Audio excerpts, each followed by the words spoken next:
সূরা আন-নিসার 31 নম্বর আয়াতে আল্লাহ তাআলা বলছেন,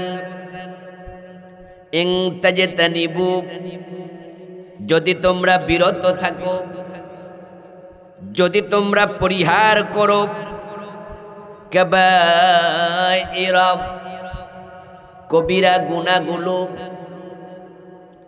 মা তুনহাউনা আনহু, যেগুলো থেকে তোমাদেরকে নিষেধ করা হয়েছে,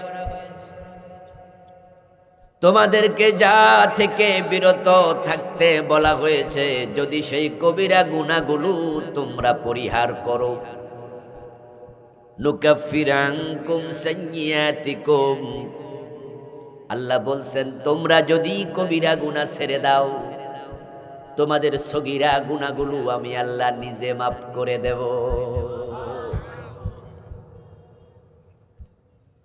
আল্লাহ তাআলা বলছেন কবিরা গুনাহ তোমরা যদি না করো, সগীরা গুনাহ আমলনামায় থাকবেই না, আমি মাফ করে দেব।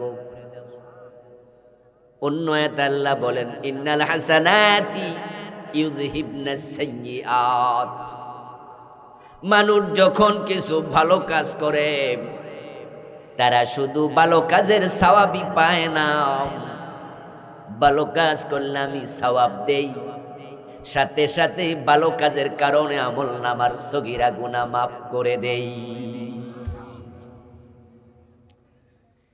ইন্নাল হাসানাত, নিশ্চয় ভালো কাজ, ইউযহিবনা, সরিয়ে দেয়, আস-সাইয়্যাত, গুনাহগুলো।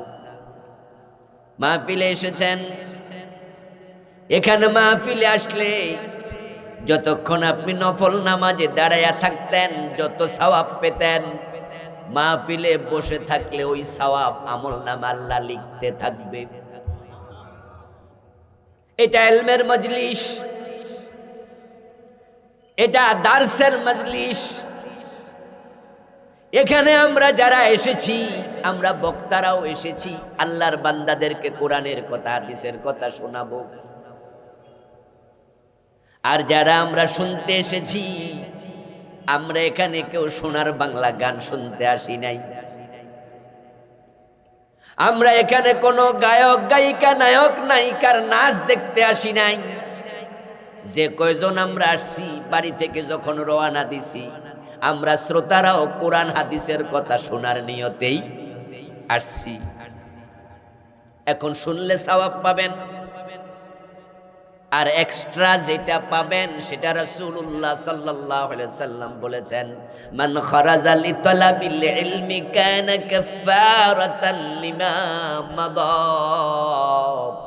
প্রিয় নবীজি বলেন, যখন কেউ ইলম শিখার জন্য ঘর থেকে বের হয়, কদমটা দেওয়ার সাথে সাথে আল্লাহ অতীতের সগীরা গুনাহগুলা মাফ করতে থাকে। প্রশ্ন হতে পারে, আল্লাহ আমাদেরকে এত মাফ কেন করেন? আমরা যদি কবিরা গুনাহ না করি তিনি সগীরা মাফ করে দেবেন। আমরা ভালো কাজ করলে আমলনামায় সওয়াবের পাশাপাশি গুনাহ মাফ করেন। ইলম শিখার জন্য ঘর থেকে বের হলে আল্লাহ অতীতের সগীরা গুনাহ ক্ষমা করতে থাকেন কেন? উত্তর হলো একটা, আমলনামায় গুনাহ থাকলে গুনাহ জাহান্নামের কারণ হয়। আমলনামার গুনাহ আমাদের জান্নাতের পথে বাধা হয়ে দাঁড়ায়। আর আল্লাহ চায় না আল্লাহরে ভালো মানুষগুলো জাহান্নামে যাক, তাই তিনি উসিলা ধরে ধরে গুনাহ মাফ করে দেয়। আমার প্রিয় ভাইরা, আপনারা বলুন তো, আল্লাহ তাআলা যত মাখলুক বানাইছে সবচেয়ে প্রিয় মাখলুকের নাম কি? আরে মানুষ বলতে চায় না রে, বলেন না, আল্লাহর সবচেয়ে প্রিয় মাখলুকের নাম কি? মানুষ। আল্লাহ যত মাখলুক বানাইছে সবচেয়ে সেরা মাখলুকের নাম কি? মানুষ হলো আশরাফুল মাখলুকাত। ও দোস্ত, যেদিন বিয়ে করার জন্য দুলাপ মেয়ের বাড়িতে রওনা দেয়, সাথে 100, 200, 300 বরযাত্রী যাই থাকুক না কেন, সেদিন বড় টুপি, সুন্দর টুপি, ভালো পোশাকটা কার গায়ে থাকে? বুড়িসঙ্গের মানুষ কি বিয়া শাদী করে নাই নাকি? সবচেয়ে সুন্দর টুপি, ভালো কাপড়টা কার গায়ে থাকে? ওই দুলা সেদিন নাম্বার ওয়ান মানুষ, এক নাম্বার। এবার বলুন তো, দুলার চেয়ে দেখতে সুন্দর, দুলার চেয়ে স্বাস্থ্য মোটা এমন বরযাত্রী দুই একজন নাই? কিন্তু সেদিন ওই মোটা বেটা রুল নাম্বার এক নাকি? বরযাত্রীদের মাঝে 300 জন 200 জনের মাঝে দেখতে চামড়া সাদা, নাদুস নুদুস মোটা কাটা। রুল দুলা যদি কালো হয়, রুল নাম্বার এক সেদিন কার? সুন্দর আলীর না দুলার? এই 300 জন মানুষের মাঝে দুলার চেয়ে শিক্ষিত লোক 2-4 জন আছে না নাই? কিন্তু সেদিন রুল নাম্বার এক কার? বিয়ের দিন দুলা যেমন সবার মাঝে নাম্বার ওয়ান, আল্লাহর মাখলুকের মাঝে মোটা আছে অনেক মাখলুক। হাতি অনেক মোটা, তিমি মাছ অনেক বড়, জিনদের অনেক ক্ষমতা। বলুন তো, দেহের শক্তি মানুষের বেশি না জিনের বেশি? জানেন তো, জিনের এমন ক্ষমতা, আল্লাহ জিনদেরকে এত পাওয়ার দিছে, জিনেরা উড়াল দিয়া এক মুহূর্তে হাজার হাজার মাইল চলে যেতে পারে। হযরত সুলাইমান আলাইহিস সালাম ডুবুরি জিন দিয়া মণি মুক্তা সংগ্রহ করত, এবং বাইতুল মুকাদ্দাস যখন বানাইছে, বড় বড় পাথর আনার জন্য জিনদেরকে দায়িত্বে খাটাইছে, কাজে খাটাইছে। আপনাকে আমাকে যদি হিমালয়ের চূড়ায় ওঠার জন্য 10 মিনিট সময় দেয়, আমরা বলবো কেমনে উঠবো? বলো 10 দিন, পারবো না। আর জিনদেরকে যদি বলে হিমালয়ের চূড়ায় উঠবা 30 সেকেন্ড, হে কয় 15 সেকেন্ডও লাগবে না। দেহের শক্তি কি জিনের না মানুষের কার বেশি? দেখতে শুনতে মোটা কি হাতি না মানুষ? কিন্তু সৃষ্টির মাঝে সেরা কে? বিয়ের দিন দুলা যেমন, মাখলুকের মাঝে মানুষ ঠিক তেমন। ও ভাই আমার, বিয়ের দিন দুলা বেজ্জতি হোক, দুলা ছোট হোক, এটা যেমন বর পক্ষ কনে পক্ষ কেউ চাইবে না, বরং দুলাকে সেদিন সবাই সম্মান দেয়। আমার আল্লাহর কাছে মানুষ সৃষ্টির সেরা, আল্লাহ চায় না গুনাহ লইয়া জাহান্নামে বেজ্জতি হোক। এজন্য ওসিলা দইরা দইরা মানুষকে ক্ষমা কইরা আল্লাহ সম্মান দিতে চায়। কিন্তু কষ্টের ব্যাপার হলো যে মানুষে তো দামি, তারা নিজের দাম ধরে রাখতে অনেকেই ব্যর্থ। আপনি যদি মাহফিলে রওনা না দেন, আপনার সগীরা গুনাহ কেন মাফ হবে? আপনি যদি ভালো কাজ না করেন, আপনার আমলনামার গুনাহ কেন মাফ হবে? আপনি যদি কবিরা গুনাহ ছেড়ে না দেন, সগীরা গুনাহ কেন মাফ হবে? এবার নিজেরাই বলুন তো, গুনাহ মাফ নেয়ার জন্য নিজ উদ্যোগে কিছু ভালো কাজ করা দরকার আছে না নাই? রাতের বেলায় বেড়া মদ খাইছে, তারপরে পতিতা নারী লইয়া নষ্টামি করছে, তারপর নাপাক শরীর লইয়া ঘুমাইয়া গেছে, ঘুম থেকে 9:30 10টা বাজে উঠছে, ফজরের নামাজটাও পড়ে নাই। মদ খাওয়া কবিরা গুনাহ, পতিতার সাথে রাত কাটাইছে, জেনা করা কবিরা গুনাহ, ফজরের নামাজ ছাইরা দিছে, এটা আরেক কবিরা গুনাহ। পরের দিন সারাদিন গোশ খাইছে, সুদ খাইছে, শুধু কবিরা গুনাহ কইরা কইরা কাটাইছে। সন্ধ্যাবেলা তার আজরাইল আইসা মৃত্যুর পরোয়ানা জারি করছে। আপনারাই বলেন তো, এই বেটার গুনাহ আল্লাহ কোন উসিলায় মাফ করবে? হে তো গুনাহ মাফ পাওয়ার মতো কোনো কাজ করে নাই। এখন এই লোকটা যদি জাহান্নামে যায়, আল্লাহর দোষ কেমনে দেবেন?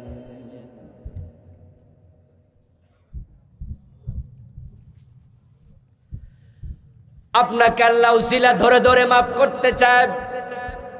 শুধু মাফ নয়, ইন তাজতানিবু কাবাইরা মা তুনহাউনা আনহু নুকাফির আনকুম সাইয়্যাতিকুম, যদি তোমরা কবিরা গুনাহগুলো পরিহার করো আমি আল্লাহ সগীরা গুনাহগুলা মাফ করে দেব। অতটুকু বলে আয়াত শেষ করেন নাই, এবার বলতেছে ওয়ানুদখিলকুম মুদখালান কারীমা, তোমরা কবিরা গুনাহ যদি ছেড়ে দাও আমি সম্মানের ঘর জান্নাতে তোমাদের প্রবেশ করাবো। আজকের এই মাহফিল আপনারা যারা এসেছেন সবাই জান্নাতে যেতে চান তো?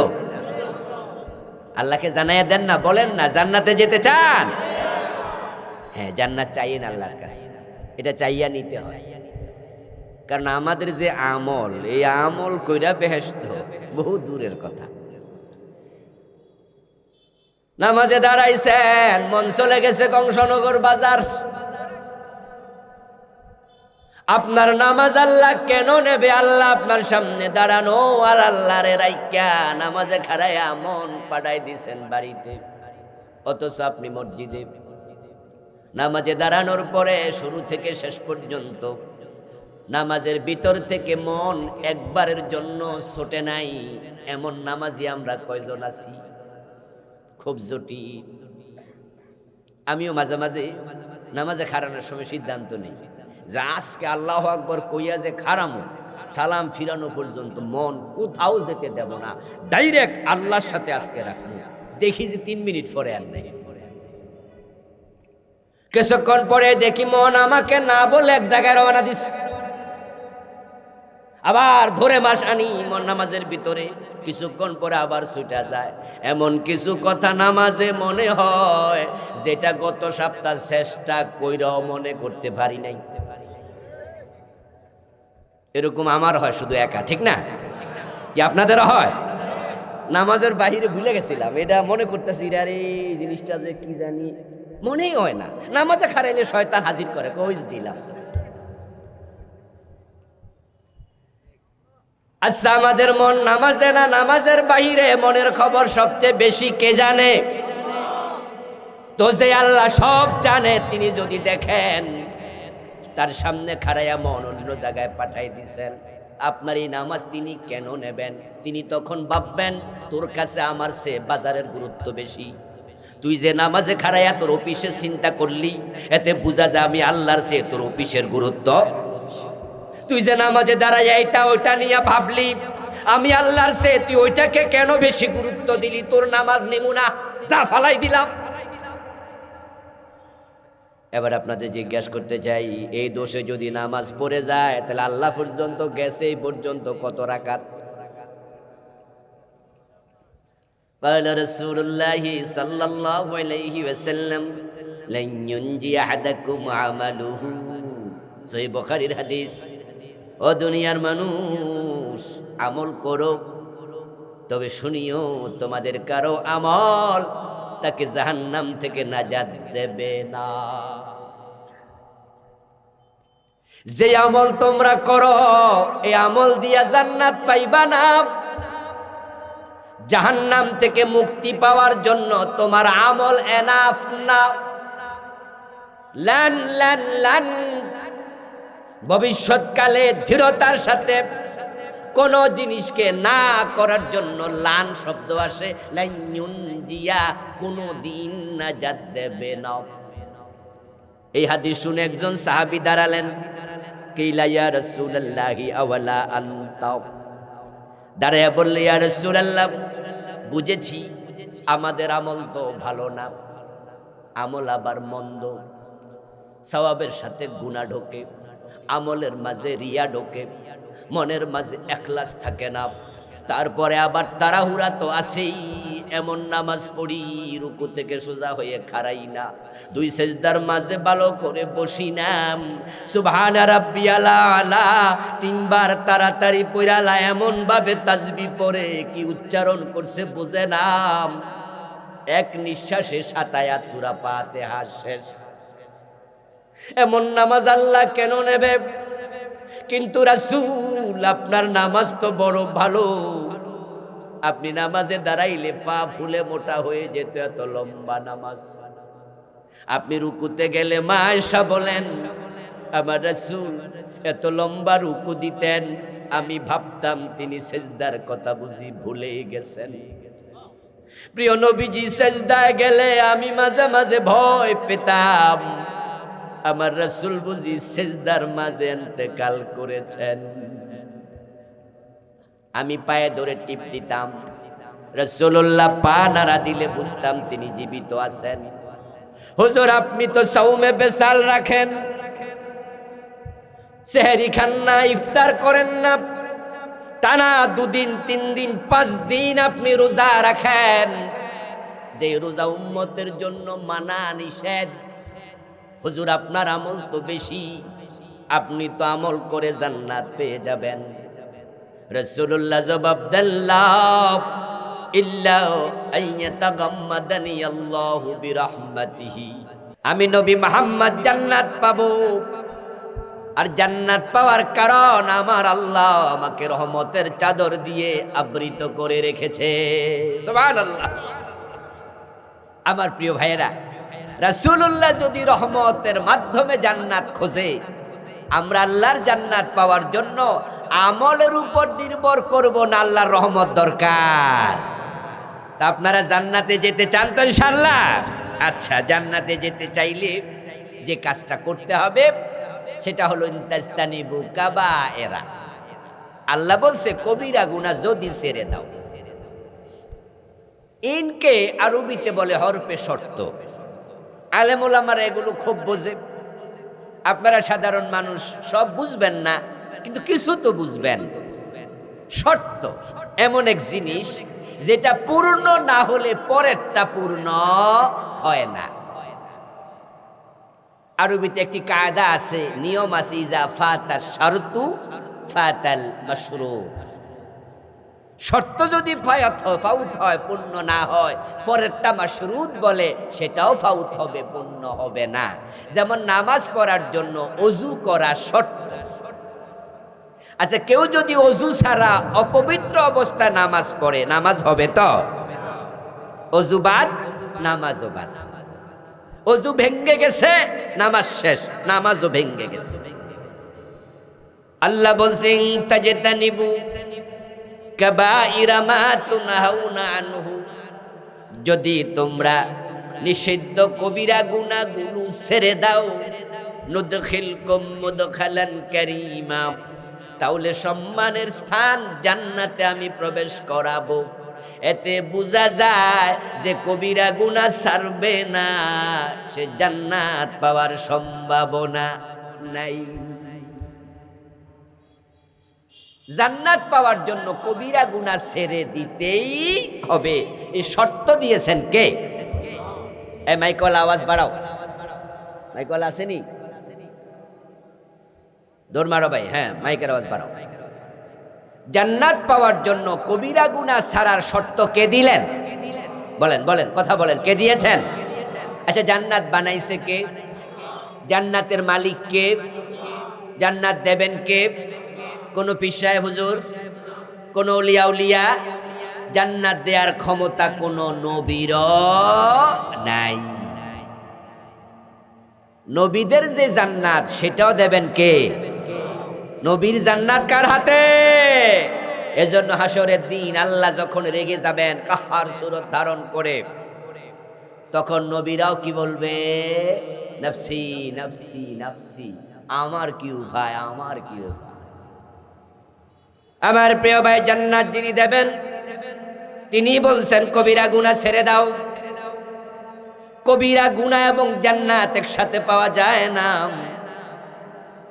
এজন্য যারা জান্নাতে যেতে চায় তারা কবিরা গুনাহ করবে না, এবং যে কবিরা গুনাহগুলো হয়ে গেছে সেগুলো থেকে তারা তওবা করে।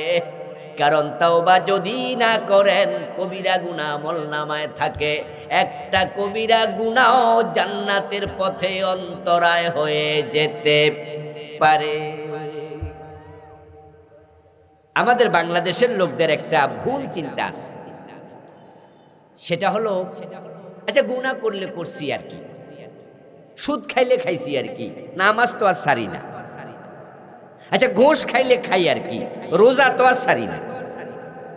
আমাদের চিন্তা হলো আমরা দুইটা একসাথে চালাম। এই জন্য 5 ওয়াক্ত নামাজি সুদে টাকা লাগায় এমন লোক ভারেল্লা আছে না নাই? ও মনে করছে নামাজ তো পড়তে, সুদ খাইলে খাই আর কি। আল্লাহ তাআলাকে তারা লামসাম একটা বুঝ দিয়া জান্নাত খোঁজে। আচ্ছা বলুন তো, আদম আলাইহিস সালাম আল্লাহর কথা কয়টা শুনে নাই জান্নাতে? জোরে বলেন কয়টা? একটা। আল্লাহ আদমকে কি জান্নাতে থাকতে দিছেন? আদম আলাইহিস সালাম কাল্লা বলেছিলেন, ফালা তাকরাবা হাদিহিস শাজারা ফাতাকুনা মিনাজ জালিমিন। ওই গাছের কাছে যেও না আদম হাওয়া, গেলে তোমরা জালেম হয়ে যাবে। ফাদাল্লাহুমা বিগুরুর, তাদের দুইজনকে শয়তান ধোঁকা দিল। তারা শয়তানের কথায় প্রলুব্ধ হলো, ওই গাছের কাছে চলে গেল। ফালাম্মা যাকাশ শাজারা, এবং দুইজন মিলে গাছের ফল ভক্ষণ করলো। বাদাত লাহুমা সাওয়াতুহুমা, আল্লাহর কথা লঙ্ঘন করে গাছের কাছে গিয়ে গাছের ফল খাওয়ার সাথে সাথে দুইজনের গায়ের মাঝে জান্নাতের যে পোশাক ছিল, পোশাক নিজে নিজে খুলে পড়ে গেল। আল্লাহ তাআলা দুইজনের জান্নাতের পোশাক শরীর থেকে খুলে নিয়ে দুইজনকে ল্যাংটা বানায়া, উলঙ্গ বানায়া ছেড়ে দিলেন। তফিকা ইয়াকসিফান আলাইহিমা মিন ওয়ারাকিল জান্নাহ, দুইজন জান্নাতের গাছের পাতা ছিঁড়ে লজ্জাস্থান আবরণ করতে, আবৃত করতে শুরু করে দিলেন। এবং যখন জান্নাতের পোশাকটা দেহ থেকে খসে পড়ে গেল, তখন দুইজন বুঝে নিলেন কাজটা ঠিক হয় নাই। ক্বালা রব্বানা যালামনা আনফুসানা, দুইজন আল্লাহর কাছে তাওবা করতে শুরু করে দিলেন। আমার দোস্ত লক্ষ্য করুন, আদম এবং হাওয়া আলাইহিমাস সালাম আল্লাহর একটা কথা শুনে নাই। আল্লাহ জান্নাতের পোশাক খুলে নিয়ে গেছে। দুইজনে আল্লাহর কাছে কান্নাকাটি করে তাওবা করল। আল্লাহ তাদের তাওবা কবুল করলেন বটে, কিন্তু জান্নাতে আর রাখলেন না। দুইজনকে দুনিয়ায় পাঠাইয়া দিলেন। একটা গুনাহ করলে জান্নাতে থাকা যায় না, একটা গুনাহ করলে জান্নাতের পোশাক গায়ে থাকে না। এই কথাগুলো আল্লাহ কোরআনে আলোচনা করে আমাদের বুঝায়, ও আদমের সন্তানেরা, তোমাদের মা, তোমাদের বাবা আমার একটা কথা শোনে নাই, আমি পোশাক খুলে নিয়েছি। একটা কথা শোনে নাই, আমি জান্নাত থেকে বের করে দিয়েছি। আর তোমরা সুদে টাকা লাগাইয়া, অফিসে ঘুষ খাইয়া, সারাদিন হারাম কাজ করে আমলনামায় কবিরা গুনাহ ভর্তি কইরা জান্নাতের স্বপ্ন দেখো কেমনে?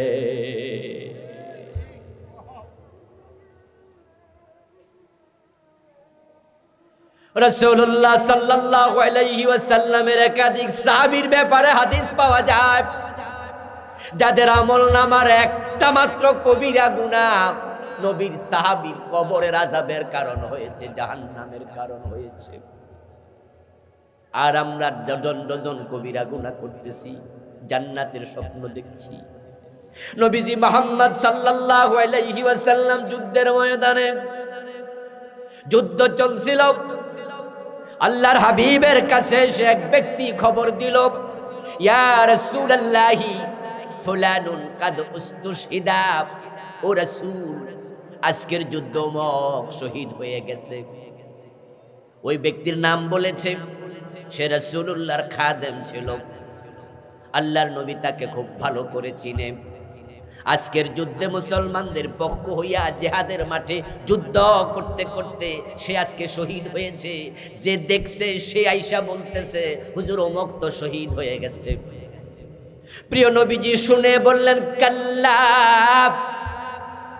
কাদ রাআইতুহু ফিন্নার বিআবাতিন কাদ গাল্লাহা, অসম্ভব অসম্ভব, সে শহীদ হয় নাই।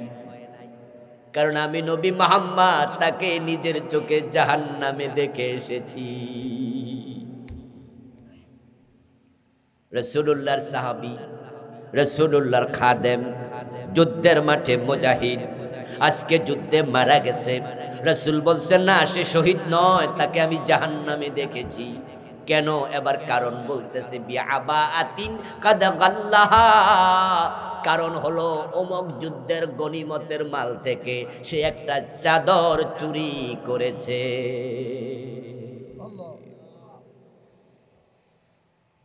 গনিমতের মাল থেকে আমি নবীকে না বলে একটা চাদর চুরি করে নিয়ে গেছে। ওই চুরির অপরাধে আল্লাহ তার শাহাদাতটা কবুল করেন নাই। এই চুরি করা চাদরের ব্যাপারে লোকটা তাওবা করে নাই, আমলনামায় গুনাহটা থেকে গেছে। তা আকাশের মালিক তার উপর নারাজ, যুদ্ধের মাঠে মরো শহীদ হতে পারলো না। আর আমরা সুদের টাকা, ঘুষের টাকা, কবিরা গুনাহ, কোরআনের আইনের বিরোধিতা, মাজারে গিয়ে সেজদা, মরা পারের পীরের কাছে সন্তান চাওয়া, গলার মাঝে তাবিজ ঝুলাইয়া চলা, কুফরি মতবাদের পিছনে চলা, 53 বছর মানুষের আইনে চলছে দেশ, এই দেশ আল্লাহর আইনে চালানোর চেষ্টা না করা, নিজের মেয়েটাকে বোরকা সালা স্কুলে পাঠানো, নিজের বউটা বোরকা সারা যায় মার্কেটে, কত কবিরা গুনাহ প্রতিদিন করি, অথচ আমরা জান্নাতের স্বপ্ন দেখছি। প্রিয় নবীজি সাল্লাল্লাহু আলাইহি ওয়াসাল্লাম মদিনার এক কবরস্থানের পাশ দিয়ে যাচ্ছিলেন। মাশাআল্লাহ, আজকের সম্মানিত প্রধান অতিথি আমাদের মিজান ভাই, ভালো আছেন না আপনি? ভালো আছেন না? এই ভাই চেয়ার দেন, বসতে দেন, বসতে দেন ভাইকে, বসতে দেন।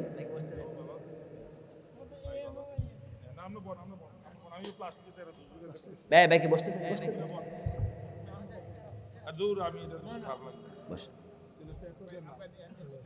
আচ্ছা ভাই,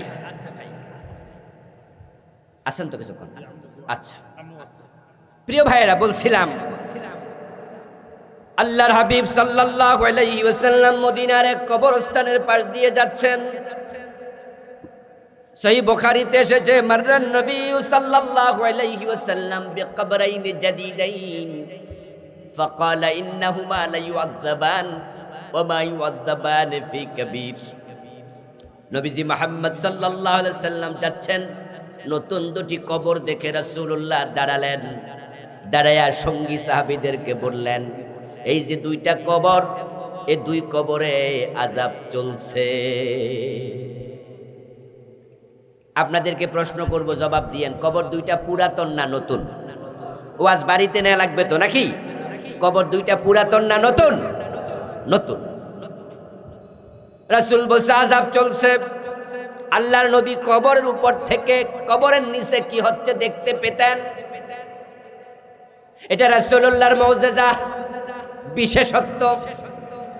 এবার তিনি বলছেন, ইন্নাহুমা লা ইউআযাবান ওয়া মা ইউআযাবান ফি কাবীর, তবে তারা বড় গুনাহ শিরক, বড় গুনাহ কুফর, এগুলোর কারণে শাস্তি পাচ্ছে না। কবরে আযাব চলছে কুফরির কারণে নয়, কবরে আযাব চলছে শিরকের কারণে নয়। যদি কুফর করত, যদি শিরিক করত, তাহলে তারা হয়তো কাফের, তারা হয়তো মুশরিক। কিন্তু দুইজন নতুন কবরওয়ালা, দুইজনে ছিল রাসূলুল্লাহর সাহাবী। সাহাবীরা শিরিক করলে আর সাহাবী থাকে না। শিরিক করলে কি মুসলমান থাকে? যে মুশরিক হয়ে যায়। কুফরি করলে কি মুসলমান থাকে? সে তো কাফের হয়ে যায়। এই জন্য রাসূল বলছেন তারা বড় গুনাহ কুফর শিরকের কারণে আযাব পায় না। তাহলে আযাবটা কেন হচ্ছে এবার শোনো। আম্মা হাদুহুমা ইয়ামশি বিন নামিমা, কবরের দিকে ইঙ্গিত করে বলতেছে এই কবরওয়ালা, তার একটা গুনাহ ছিল, সে গুনাহটা হলো সে ছগলখড়ি করত।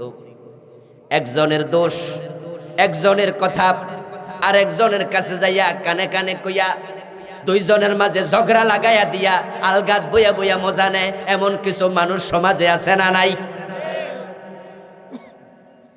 এই চরিত্রের মানুষ যাদেরকে আমরা বলি কুটনামি করে, পেছ লাগাইয়া দেব, বউ শাশুড়ির মাঝে ঝগড়া লাগাইয়া দেব, বাইয়ে বাইয়ে ঝগড়া লাগাইয়া দেব, বন্ধু বন্ধু মনোমালিন্য তৈরি করে দেব, মিথ্যার প্রচার করে, কিছু নিজে বানায়া বলে, আবার কিছু সত্যের সাথে মিথ্যার সংমিশ্রণ দেয়।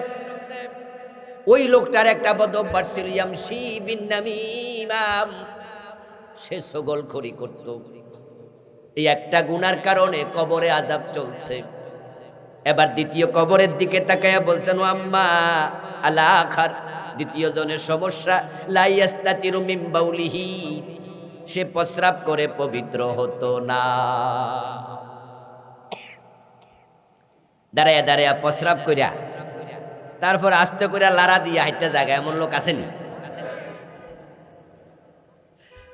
প্রস্রাব করে হাইটা যাওয়ার পরে সে ফ্যান সামনে দিয়া কিছু কিছু ভিজা দেখা যায়, এমন লোক আছে। কুকুরের মতো অবস্থা। আমার দোস্ত প্রস্রাব থেকে পবিত্র হতো না। হতে পারে ওই সাহাবী রাখাল ছিলেন, আর রাখাল যারা থাকেন গরু ছাগল চড়াতো, হতে পারে গরুর প্রস্রাবে ছিটা কাপড়ে পড়ছে, খেয়াল করে নাই অথবা গুরুত্ব দেয় নাই, পবিত্র হওয়ার ব্যাপারে সতর্ক ছিল না।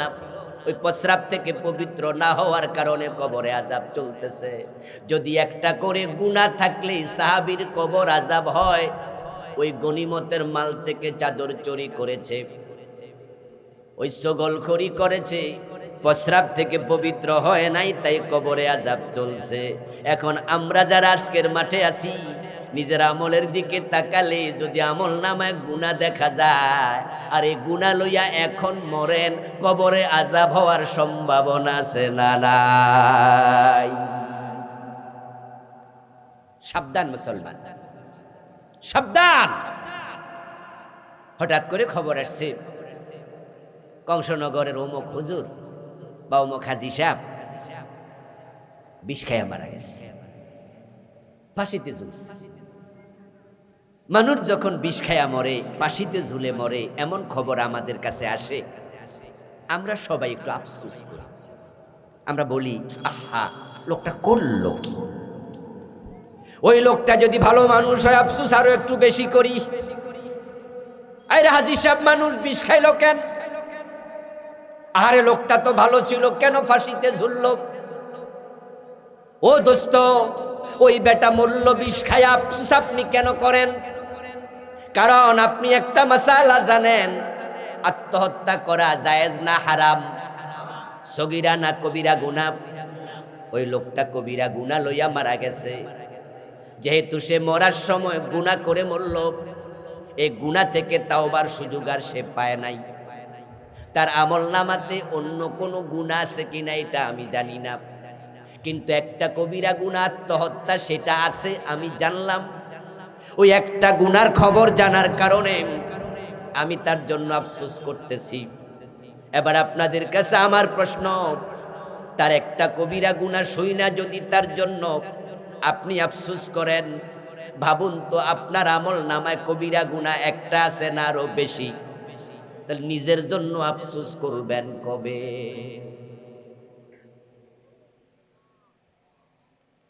আমরা অন্যের ব্যাপারে বড় ভাবুক হই, নিজের ব্যাপারে আমরা হয়ে যাই একবারে বেখবর।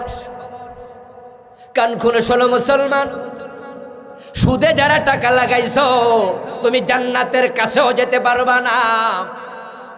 আমার নবীজি বলেছেন, সুদ খেলে ৭৩টা গুনাহ হয়, সবচেয়ে ছোট গুনাহ হলো নিজের মায়ের সাথে জিনা করা। সবচেয়ে বড় গুনাহটা হলো আল্লাহ এবং রাসূলের সাথে যুদ্ধ ঘোষণা করা।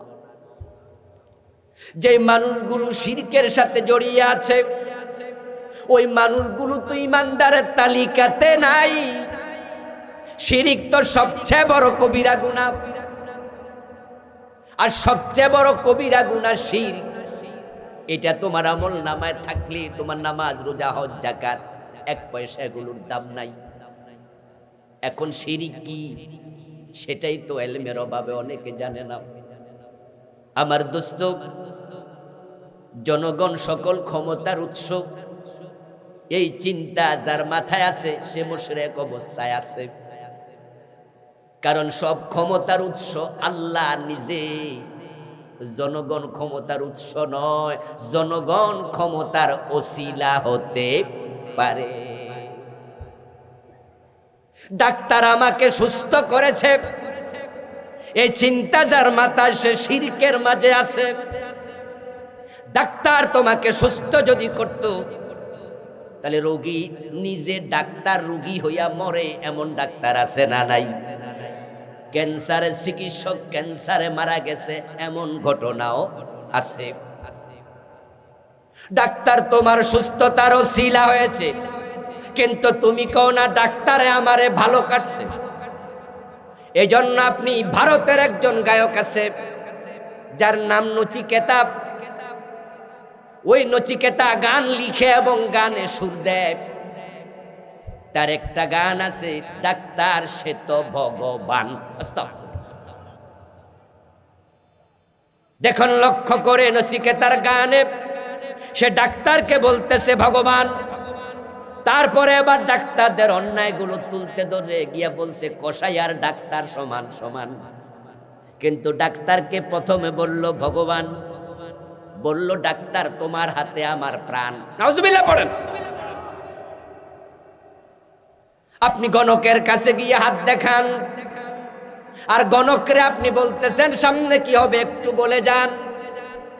গণক আপনার হস্তরেখা দেখে বলে সামনের মাসে 3টা ফাড়া আছে, 1111 টাকা দিলে তোমার ফাড়া কাটটা দেব। আপনার তুলা রাশি, আপনার কর্কট কুম্ভ রাশি, আপনার কন্যা রাশি। আপনি পত্রিকার পেজের মাঝে ইত্তেফাকে খোঁজেন, তারপর তুলা রাশির অংশে গিয়ে চোখ বুলাইয়া দেখেন আপনার সামনের সপ্তাহের খবর কি। অথচ 1 সেকেন্ড পরে 1 মিনিট পরে কি হবে দুনিয়ার কেউ জানে না, গায়েবের মালিক শুধুমাত্র কে? আপনি শিরকের মাঝে ডুবে আছেন। হিন্দুদের দুর্গা পূজা আসবে, আর আপনি মুসলমানের সন্তান হয়ে আপনি বলবেন ধর্ম যার যার উৎসব সবার। এই স্লোগান আজকে বইয়ের পাতার মাঝে ঢুকাইয়া দিছে। গত 15-15.5 বছরে এই দেশটার মাঝে শিরক এবং কুফরে সয়লাভ করে দিয়েছে। আমল নামায় কবিরা গুনাহ থাকলে তুমি জান্নাত পাওয়া জটিল। ও দোস্ত, কুফর তো এখন সরকারি ভাবে পাইকারি হারে সাপ্লাই দিচ্ছে। এই পতিত স্বৈরাচার সরকার এই দেশের ইসলামকে তারা জবে করার জন্য পুরা প্রস্তুতি নিয়ে হাতে ছুরি নিয়েছিল। আল্লাহ আমাদের হেফাজত করেছে। আপনারা অবাক হবেন, অবাক হবেন। এবারের ধরাটা আসলে মানুষ ধরে নাই, এবার ধরছেন স্বয়ং আল্লাহ।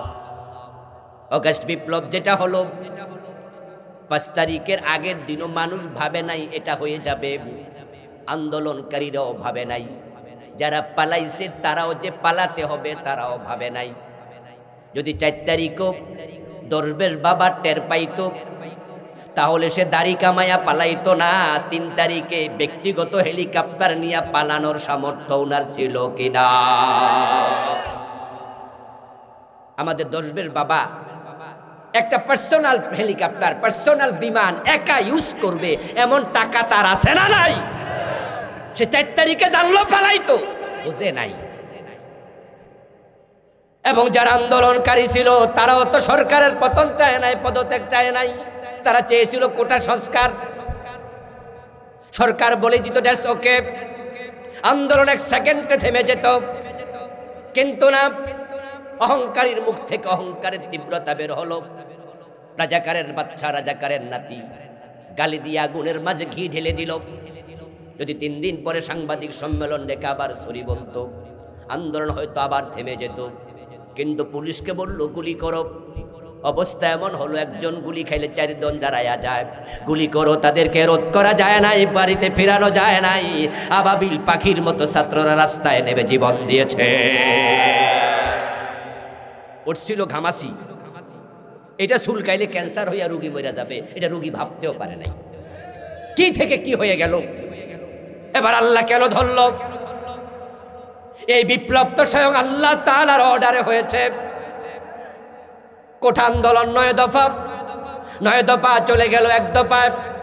ছাত্ররা বলেছে পদত্যাগ, কিন্তু তিনি পদত্যাগ করে দেশে থাকতে পারতেন।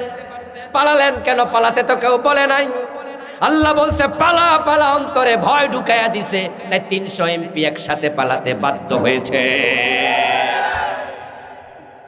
প্রশ্ন হলো আল্লাহ কেন ধরল? এই প্রসঙ্গে আমি এই জন্যই আসলাম, কারণ গত 15 বছরে তারা এই দেশের ইসলামকে জবাই করার জন্য তারা ছুরি হাতে নিয়ে দাঁড়ায় আসছিল। কত শিরিক, কত কুফর সাপ্লাই দিছে, অবাক হয়ে যাবেন দুই একটা তথ্য দিয়ে। আমার প্রিয় ভাইয়েরা, তারা 500-550 মডেল মসজিদ বানাইছে। আমি জানি না বুড়ির সঙ্গে বানাইছে কিনা, হয়তো বানাইছে। খুবই চমৎকার ডিজাইন। এই বাতাস এদিকে আইসা করো পাশ থেকে। চমৎকার ডিজাইন মডেল মসজিদ দেখলে মন জুড়ে যায়।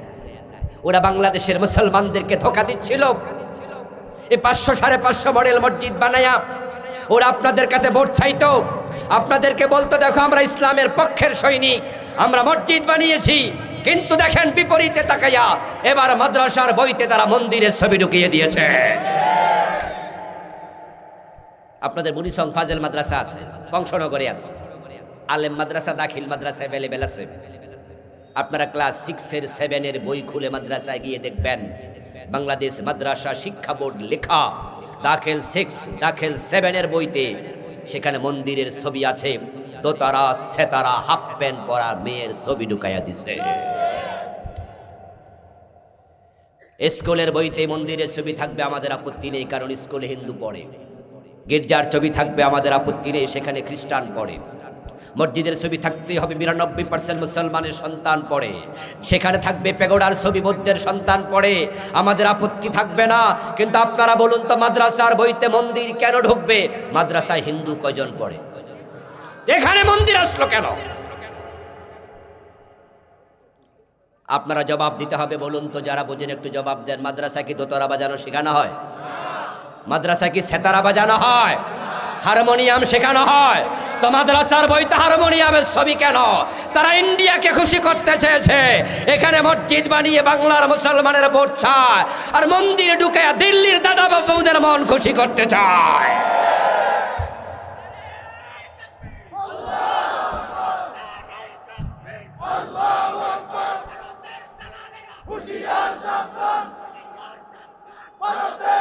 আমার প্রিয় ভাইয়েরা, বাংলাদেশে 500-550 মসজিদ বানিয়ে তারা বাংলাদেশের মুসলমানকে বুঝায় যে আমরা ইসলামের পক্ষে। আর এই দেশে হেফাজতের লোকদেরকে গুলি করেছে 5 মে শাপলা চত্বরে। আল্লামা সাইদিকে 13 বছর জেলখানায় রেখেছে। সর্বশেষ ইন্ডিয়ার প্রেসক্রিপশনে সুস্থ মানুষকে হাসপাতালে নিয়ে পয়জনিং করে হত্যা করেছে। আলেমদেরকে হত্যা করে দিল্লিকে বুঝাতে চায় এদেশে আলেম ওলামাকে নিয়ন্ত্রণের জন্য আমাদেরই ক্ষমতা রাখতেই হবে।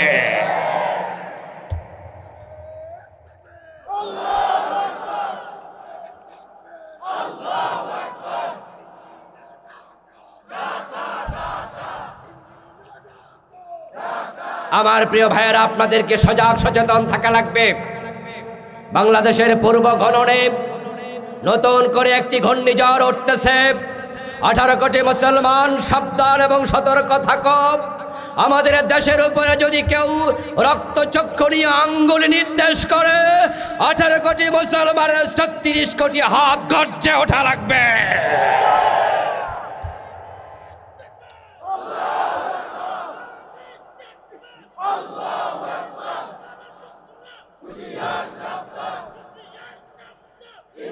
আমার ভাইয়েরা, সিম্ময় বাবুকে অ্যারেস্ট করেছে সরকার, সংখ্যালঘুদের নেতা।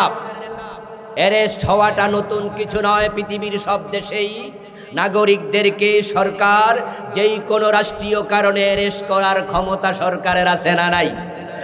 তারা আদালতে যাবে, আবার তারা মুক্তি পাবে, অথবা জেল বা জরিমানা বা খালাস। এটা একটি চিরাচরিত নিয়ম। আমেরিকার মতো দেশে নাগরিক অ্যারেস্ট হয় না, ইন্ডিয়াতে হয় না, এটা নিয়ম। সিম্ময়কে অ্যারেস্ট করার পরে মসজিদ কেন ভাঙতে হবে? সিম্ময়কে অ্যারেস্ট করার পরে আমাদের প্রিয় ভাই সাইফুল ইসলাম আলিফকে কেন হত্যা করতে হবে? এরপর আমরা ধৈর্য দেখিয়েছি, আমরা হত্যার বিপরীতে হাতে আইন তুলে নেই নাই। এরপর ইন্ডিয়া উল্টা পাল্টা কথা বলে আমাদেরকে উস্কিয়ে দিতে চায়, সাম্প্রদায়িক দাঙ্গা বাঁধানোর চেষ্টা করছে। সাবধান, সতর্ক থাকবেন, তাদের ফাতা ফাঁদে পা দেয়া যাবে না। এদেশের হিন্দুরা আমাদের কাছে আমানত, তারা সংখ্যালঘু, তাদের সাথে আমাদের ভ্রাতৃত্ব আছে। একই বাজারে আমরা খরচা কিনি, হিন্দু সেলুনে গিয়ে মুসলমানের সন্তান মাথার চুল কাটে, নিজে শেভ করে। হিন্দু সেলুনওয়ালা যখন মুসলমানের কণ্ঠনালীতে চুল কাটতে আসতে আসতে তার খুর আনে, আমরা আটকে উঠি না, অবিশ্বাস করে দৌড় মারি না, আমরা তার কাছে চোখ বন্ধ করে শেভ করতে দিই, প্রমাণ করে দেই হিন্দু মুসলিমের সম্প্রীতির দেশ বাংলাদেশ। কোনো হিন্দু বিপদে পড়লে আমরা এগিয়ে যাই তার সাহায্যের জন্য, অসুস্থ হলে টাকা দিয়ে ওষুধ কেনার জন্য, হিন্দুর রক্তের প্রয়োজন হলে আমরা প্রয়োজনে রক্ত দিয়ে এদেশের হিন্দুকে সাহায্য করব। এখানে দাঙ্গা লাগানো যাবে না। এদেশের হিন্দু মুসলমান এক হয়ে প্রয়োজনে দিল্লির বিরুদ্ধে কথা বলতে হবে। তিনি বাংলাদেশে জায়গা না পাইয়া ইন্ডিয়ায় গিয়ে এখন আমাদের বিরুদ্ধে ষড়যন্ত্র করছেন। এদেশটাকে শেষ করে দিতে চেয়েছিল। কুফরি সাপ্লাই, শিরকের সাপ্লাই অসংখ্য দিয়েছে, পাঠ্যপুস্তকে সমকামিতা ঢুকিয়েছে। 2023 সালের জানুয়ারির 1 তারিখে বই পেয়ে দেখলাম ক্লাস 6-এর বইতে বিবর্তনবাদ ঢুকিয়েছে। তারা বইতে লিখেছে মানুষ নাকি বানর থেকে এসেছে। আমরা জানি মানুষের প্রথম ব্যক্তি আদম, আর তারা লিখলো প্রথম ব্যক্তি বানর। যদি বিশ্বাস কেউ করে ঈমান থাকবে না, কাফের হয়ে যাবে, আর কুফরি থাকলে জান্নাত পাওয়া যাবে না। প্রিয় ভাইয়েরা, কুফরিগুলো কি চিহ্নিত করুন। সময় আজকে নেই কথা বলার, এশারের আজান হয়ে গেছে। এ নিয়ে আমি বই লিখেছি। বাংলাদেশে চলমান 56টি কুফর লিখেছি, শিরক লিখেছি 29টা, বেদাত লিখেছি 38টা। আমার লেখা মোট 8টি বই আছে। এবার যেটা লিখেছি নতুন করে প্রিয় নবীর জীবনীর উপরে, তিনি কেমন ছিলেন, প্রিয় রাসূল সাল্লাল্লাহু আলাইহি সাল্লাম, সূরত সিরাত সহ, পরকাল, মিরাজ, সালাত সহ বিভিন্ন বিষয় লিখেছি। প্যান্ডেলের বাহিরে আমার কালো গাড়িটা আছে, সেখান থেকে বইগুলো সংগ্রহ করতে পারবেন। ওয়াশহাদু আল্লা ইলাহা ইল্লাল্লাহ ওয়া আন্না মুহাম্মাদান আবদুহু ওয়া রাসূলুহু। أما بعد فقد قال الله تعالى في كلامه المجيد: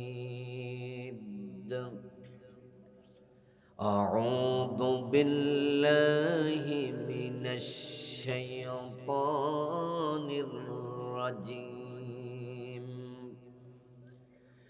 بسم الله الرحمن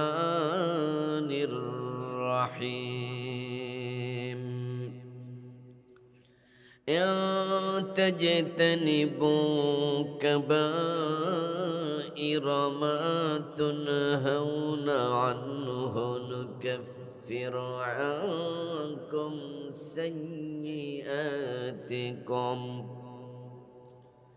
نكفر عنكم سيئاتكم وندخلكم مدخلا كريما.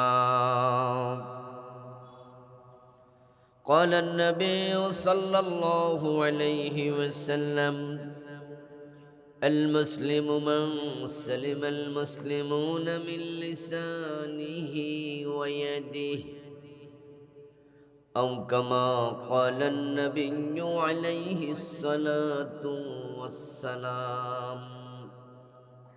সকলে মেহেরবানি করে দুরূদ শরীফ পড়ুন। আল্লাহুম্মা সাল্লি আলা মুহাম্মাদিন ওয়া আলা আলি মুহাম্মাদ কামা সাল্লাইতা আলা ইব্রাহিম ওয়া আলা আলি ইব্রাহিম ইন্নাকা হামিদুম মাজিদ.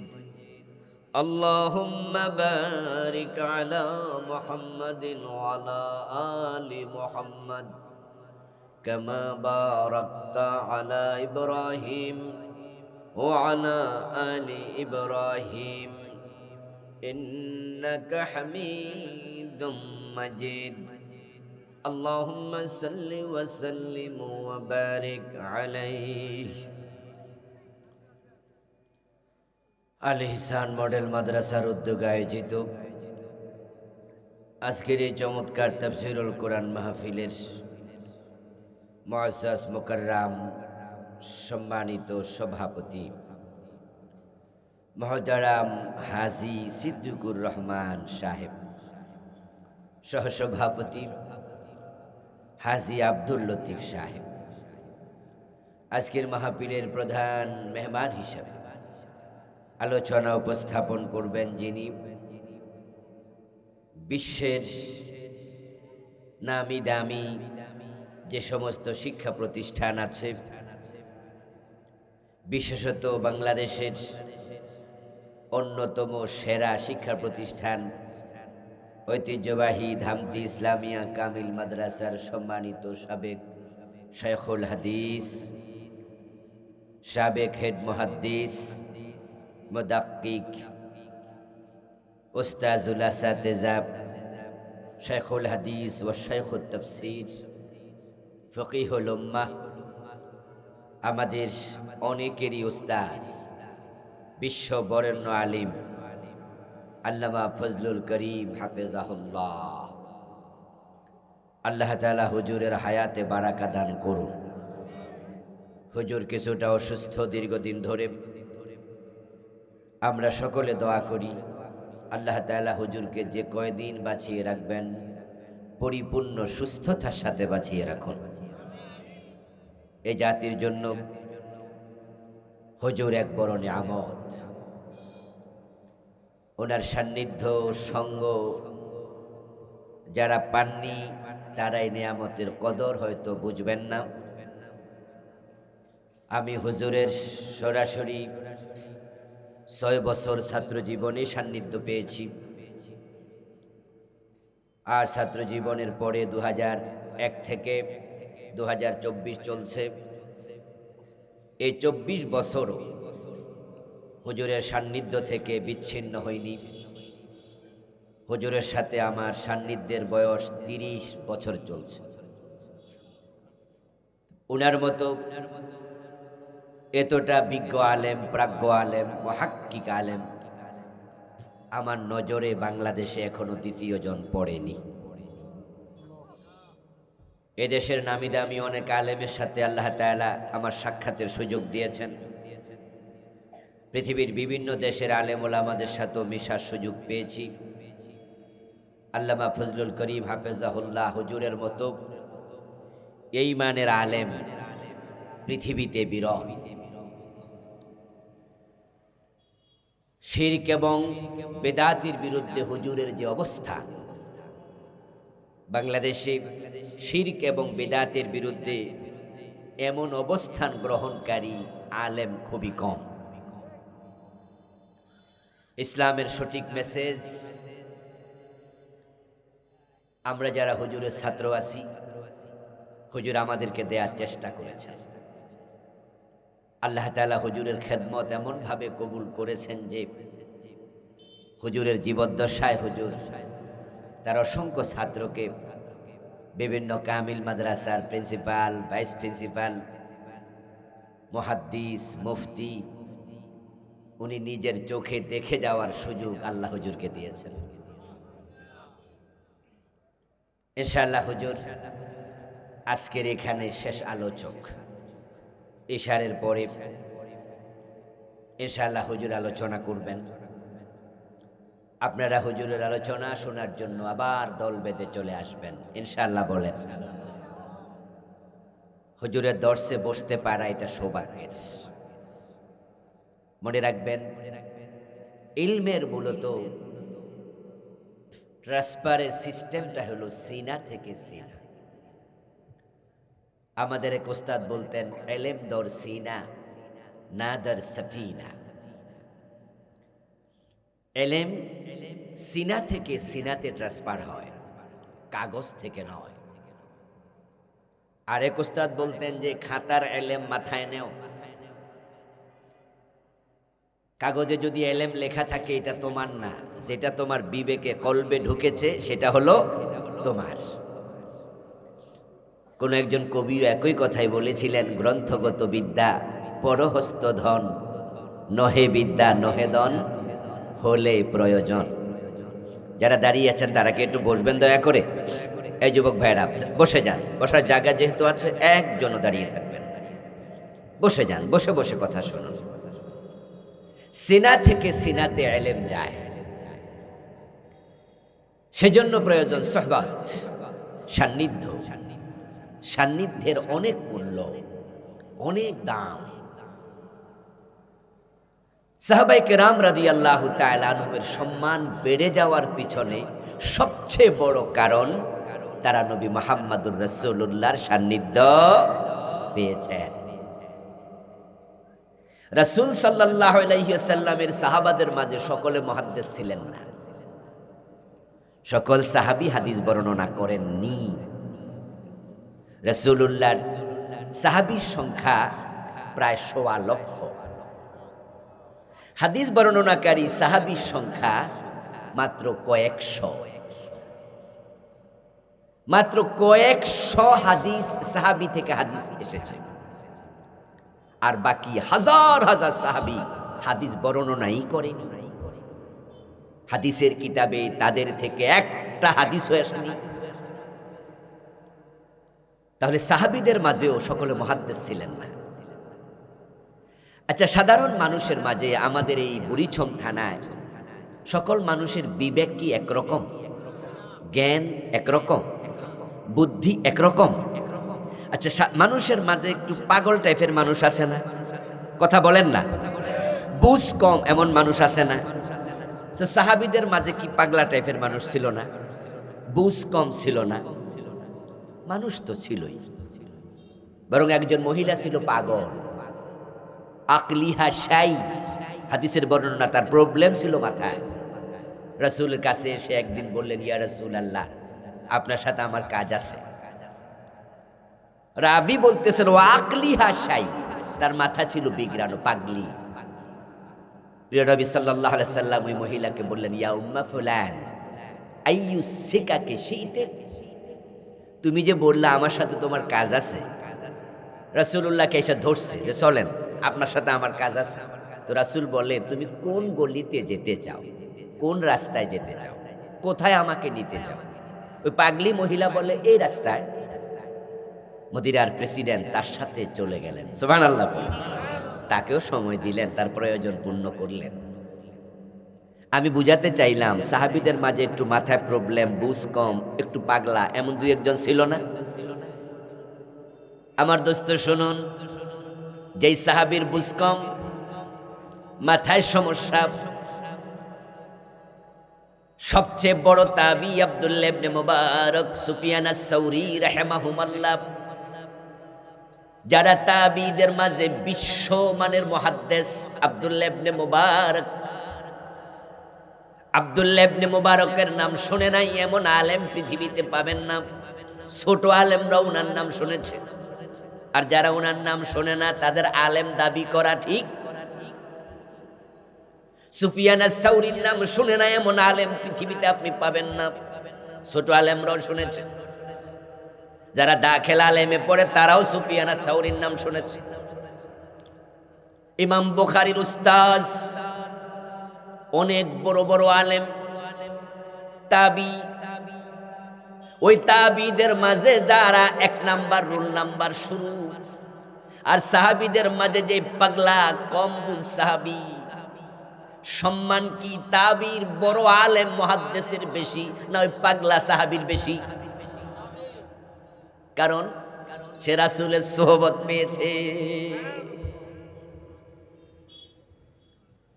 হাদিসের মুহাদ্দিস ছিল না, সাহাবীদের মাঝে মাছ দইরা খাইছে এমন জেলে ছিল না,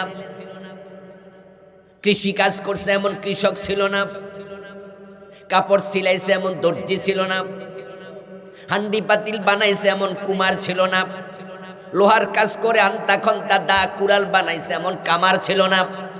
কথা বলে না কেন ভাইরা? ছিল কি না? ওই কামার সাহাবী, কুমার সাহাবী, কৃষক সাহাবী, এলেম কালাম বেশি নাই। রাসূলের সান্নিধ্যে 2-4 দিন ছিল, বাড়ি মদিনা থেকে 500 মাইল দূরে। জীবনে হয়তো একদিনে মদিনায় এসেছে, রাসূলের সাক্ষাৎ পেয়েছে, আর জীবনে কোনোদিন মদিনায় আসে নাই, রাসূলকে দেখেও নাই। দেখেছে জীবনে কয়বার? ওই সাহাবী এলেম কালাম বেশি শিকারও সুযোগ পায় নাই, মরুভূমিতে উট চড়াইছে, এমন সাহাবী ছিল না? হাদিসের মাঝে এক নাম্বার যিনি আলেম, সবচেয়ে বড় মুহাদ্দিস ইমাম বুখারীর উস্তাদের উস্তাদ, দাদা উস্তাদ, কিন্তু জীবনে রাসূলকে একদিন দেখছে আর কোনোদিন দেখে নাই, কোনো হাদিসও ভালো জানে না, অল্প কিছু শিখেছে, মরুভূমিতে মরে গেছে। ওই বড় মুহাদ্দিস তাবির দাম বেশি না কৃষক রাখাল সাহাবীর দাম বেশি? কেন দাম বেশি? কারণ সে জীবনে একবার রাসূলের সোহবত পেয়েছে। সোহবত অনেক দামি জিনিস। গরম লাগতেছে, একটু ফ্যান ট্যান দিয়েন, হাত ফাঁকা অথবা টেবিল ফ্যান। লক্ষ্য করে শুনুন, রাসূলুল্লাহর সোহবত একদিন পেয়েছে, একদিন মানিয়ে মনে হতে পারে এক ঝলক পেয়েছে, ঈমান এনেছে, মক্কায় হজ করতে এসেছে। রাসূলও হজ করার জন্য মক্কায় গেছে বিদায় হজে। ওই সাহাবী বিদায় হজের দিন রাসূলের সামনে বসেছে। রাসূলুল্লাহ সাল্লাল্লাহু আলাইহি ওয়াসাল্লাম বিদায় হজে ভাষণ দিছে। ওই সাহাবীর সাথে সামনাসামনি মুসাফা হয় নাই, হ্যান্ডশেক হয় নাই। রাসূল তাকে লক্ষ্য করে কোনো কথাও বলে নাই, সেও রাসূলের সাথে কথা বলার চান্স পায় নাই। কারণ বিদায় হজের দিন সাহাবী ছিল 1,14,000-এর মতো। রাসূল তো সবার সাথে কথা বলার সময় পাবেন না, এটা স্বাভাবিক। কিন্তু আপনাদের মতো মাঠে বসে রাসূলের বক্তৃতা শুনেছে 20 মিনিট 15 মিনিট, এই যে চলে গেল, জীবনে আর দেখা হয় নাই। ওই লোকটাও সাহাবী। এই 15 বছরের সোহবতের কারণে তার দাম এমন বেড়েছে, সে আব্দুল্লাহ ইবনে মুবারকের চেয়েও দামি হয়ে গেছে।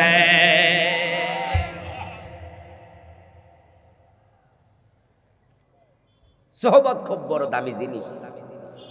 তো আজকের মাহফিলে আমাদের উস্তাজুল উসাতেজা, শাইখুল মাশায়েখ, উস্তাজুল মুহাদ্দিসিন, অসংখ্য মুহাদ্দিসের উস্তাদ আল্লামা ফজলুল করিম হাফেজাহুল্লাহ হুজুর আসবে। এজন্য হুজুরের ওয়াজ শুনতে মাঠে বসতে পারা এটা সৌভাগ্যের। যদি আমার পরে মাহফিল না থাকতো, আমিও হুজুরের পাশে বসে অথবা আপনাদের মতো মাঠে বসে হুজুরের ওয়াজ শুনতাম। এজন্য হুজুরের ওয়াজ শুনতে থাকবেন তো ইনশাআল্লাহ? এটা আপনাদের সৌভাগ্য। সোহবত নেবেন ইনশাআল্লাহ। আলোচনা করবেন তামিরে মিল্লাত কামিল মাদ্রাসার সম্মানিত ফকিহ মুফতি শরীফুল ইসলাম সুলতানি। উনিও আমাদের শাইখুল হাদিস হুজুরের ডাইরেক্ট ছাত্র। হুজুরের কাছে ধামতি আলিয়ায় শরীফ ভাই পড়ছে, ডিরেক্ট পেয়েছে হুজুরকে। আজকের প্রধান অতিথি এটিএম মিজানুর রহমান ভাই সহ উপস্থিত হবেন আরো আপনাদের এই বুড়িচঙ্গের কৃতি সন্তান, বিশিষ্ট শিক্ষাবিদ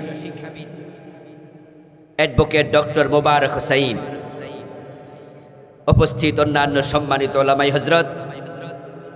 ইসলামী সঙ্গীত একটি শুনিয়ে আমাদের হৃদয়কে আলোড়িত করেছেন সুর সম্রাট, বাংলাদেশের ইসলামী সঙ্গীতাঙ্গনের শ্রেষ্ঠ সুরকার মহতারাম শিল্পী মশিউর রহমান ভাই।